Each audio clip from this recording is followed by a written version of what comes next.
Hello viewers, welcome to my channel Raza homeopathy.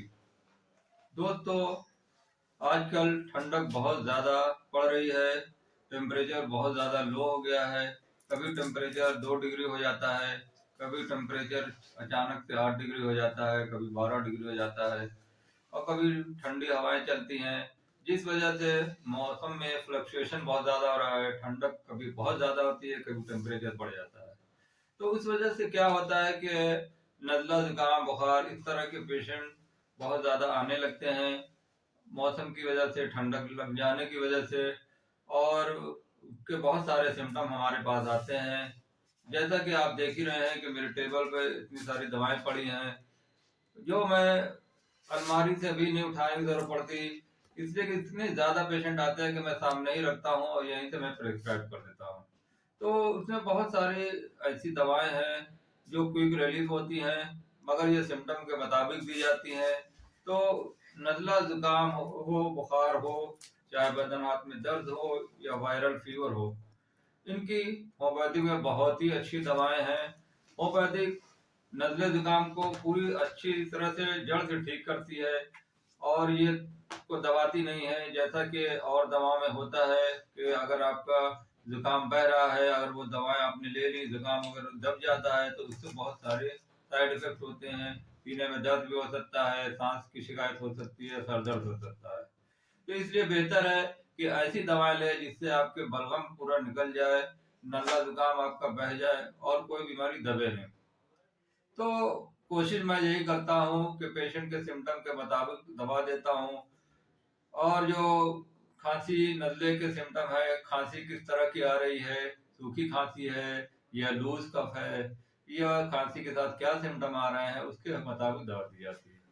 तो उसमें बहुत सारे दवाएं हैं। अगर अभी मैंने कुछ दिनों पहले कोल्ड वेदर पर एक दवा बनाई थी, जिसमें मैंने बताया था कि ठंडी हवाएं या कोल्ड वेदर से कौन कौन सी प्रॉब्लम्स होती हैं। तो वो उन दवाओं को भी आप ले सकते हैं। लेकिन यहाँ पर मैं सिर्फ खांसी, नल्ला जुकाम और बदन हाथ के दर्द के रिलेटेड जो प्रॉब्लम्स हो रही हैं, जो मौसम के उतार चढ़ाव की वजह से हो रही है, उसके लिए मैं आज कुछ दवाएं बताऊंगा, कुछ बहुत ही ज़रूरी टिप्स बताऊंगा। अगर आप उसको अच्छे से फॉलो करेंगे तो देखेंगे कि आपको बहुत ही जल्दी आराम मिलेगा। तो इसमें आमतौर पे बहुत सारे पेशेंट आते हैं, कहते हैं कि डॉक्टर साहब मुझे खांसी, नज़ला जुकाम फौरन अचानक रात से हो गया है और सर्दी है, नाक से पानी आ रहा है और सर दर्द हो रहा है, बुखार बहुत तेज है। अगर ये सडन वायलेंट एक रात में या कुछ घंटों के अंदर सिम्टम आ रहे हैं तो आप एकोनाइट दें। इकोनाइट 30 या 200 आप हर दिन 2-2 घंटे में 3-4 खुराक लें तो बहुत ही जल्दी आराम मिलेगा। इसी तरह बेलाडोना है। बेलाडोना का सिम्टम है कि गले में दर्द होगा, नज़ला जुकाम होगा, टॉन्सिल बढ़ जाएगा और सर दर्द होगा और पानी नाक से आ भी सकता है, नहीं भी आ सकता। गला अगर बार बार सूख रहा है तो आप बेलाडोना दें। इसी तरह एक दवा है हायोसियामस। हायोसियामस का सिम्टम ये है कि खांसी जब होती है तो बहुत ही तेज आवाज से होती है, लाउड कफ। अगर ये लाउड कफ हो रहा है तो इसमें आप हायोसियामस दे सकते हैं, जैसे कि ये दवा है हायोसियामस। मैं इसको अपने सामने रखता हूँ, हायोसियामस। इसको आप 30 पावर में 2-3 खुराक लें तो इससे जो खांसी है, बहुत तेज खांसी होती है, इससे बहुत ही जल्दी आपको आराम मिलेगा। इसी तरह कुछ पेशेंट आते हैं जिनको नज़ला जुकाम हर साल होता है। जाड़ा ठंडा मौसम जब शुरू होता है तो उनको नज़ला शुरू हो जाता है, जुकाम खांसी शुरू हो जाती है। तो उसमें भी मैं सिम्टम के मुताबिक दवा देता हूँ। जैसे कि एक दवा है कैलकेरिया कार्ब।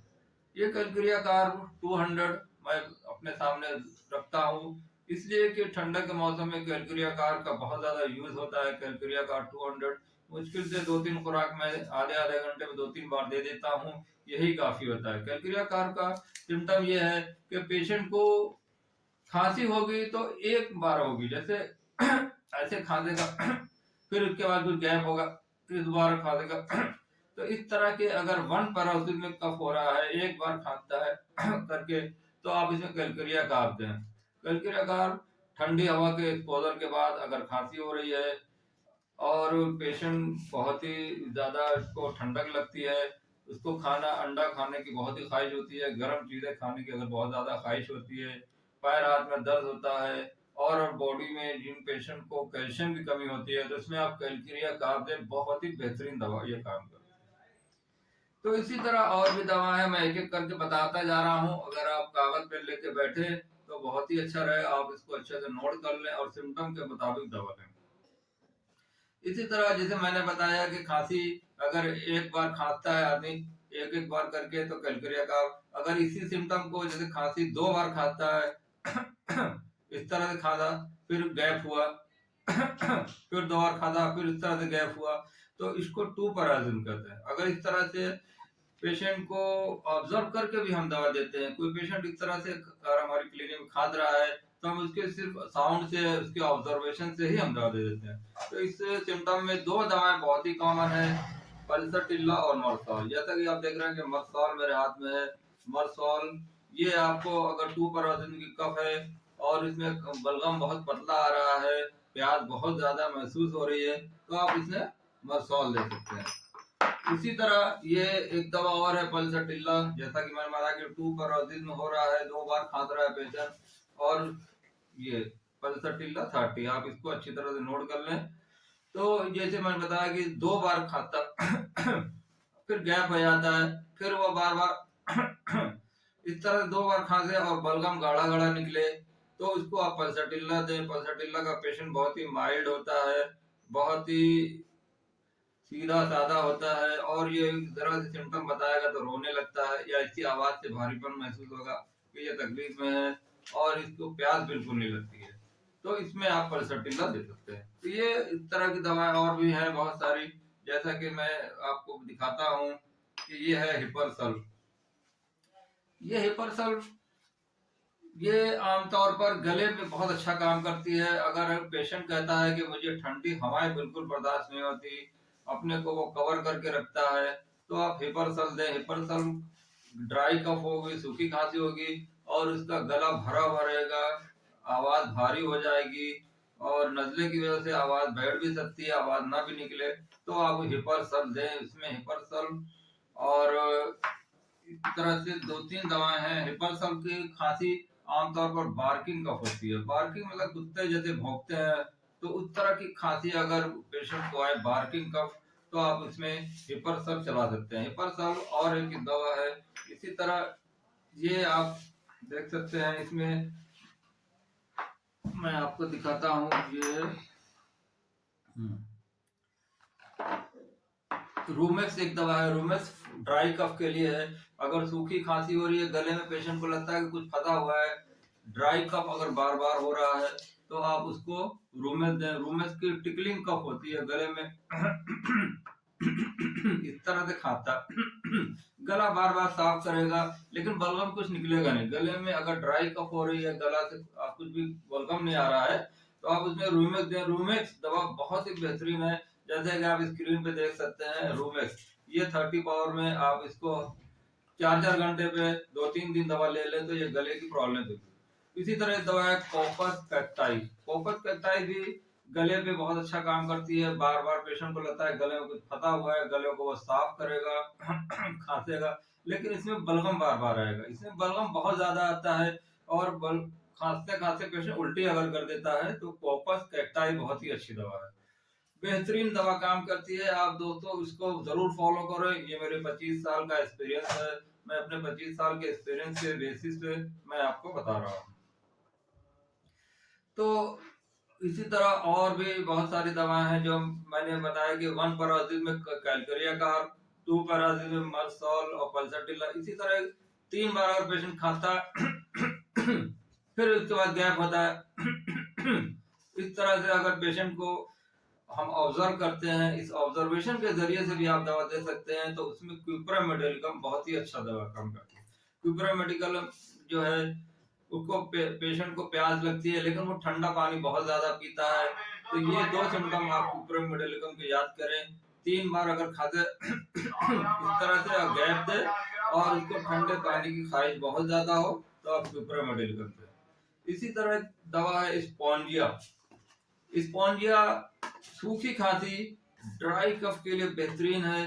जैसे कि आमतौर पे आवाज जैसे लकड़ी आरी से जो लकड़ी काटी जाती है, तो साए साए आवाज जो आती है, तो उसकी जो कटने की आवाज लकड़ी की होती है, उस तरह से पेशेंट खाता है। उस तरह की ड्राई कफ होती है, बिल्कुल सूखी खांसी होती है, इसमें कहीं भी नमी नजर नहीं आती, बिल्कुल ड्राई कफ। अगर वो इस तरह के सिम्टम पेशेंट आ रहा है और साइन साइन जिसे साइन साउंड कहते हैं, जो आरी से लकड़ी काटी जाती है, अगर उस तरह का साउंड आ रहा है, एकदम बिल्कुल ड्राई कफ है, खांसी नहीं आ रही है, तो स्पॉन्जिया के लिए बेहतरीन दवा है।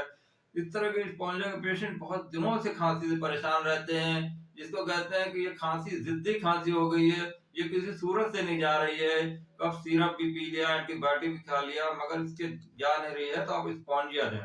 तो स्पॉन्जिया से बेहतरीन काम करती है। स्पॉन्जिया 200 सुबह दोपहर शाम 2-3 दिन ले लें, तो बिल्कुल आपकी जो ड्राई कफ है वो ठीक हो जाए। उसी तरह खांसते खांसते अगर पेशेंट को सांस फूल रही है, बलगम बहुत ज्यादा आ रहा है, नाक से भी बलगम आ रहा है, मुंह से भी बलगम आ रहा है, लेकिन नाक उसके बावजूद ही बंद है, अगर बलगम आ रहा है, गले से कफ आने के बाद भी उसको ये लगता है कि नाक बंद हो रही है, गला सूख रहा है, उसको बेचैनी हो रही है, घबराहट हो रही है, और उसको सांस की प्रॉब्लम होती है, कमजोरी अगर आ रही है, तो आप उसमें आर्सेनिक एल 200 आधे आधे घंटे में 3 बार दें, तो बेहतरीन काम करती है। तो ये सब दवाएं आप जरूर नोट करें और अपने घरों में और अपने सब दोस्तों को अच्छे से दे सकते हैं। इस सिम्टम के मुताबिक अगर आप दवा देंगे तो 100% रिजल्ट आएगा। पुरानी से पुरानी खांसी भी आप ठीक कर सकते हैं। तो दोस्तों, मैंने जहां तक पॉसिबल था आपको इन दवाओं के बारे में बताया।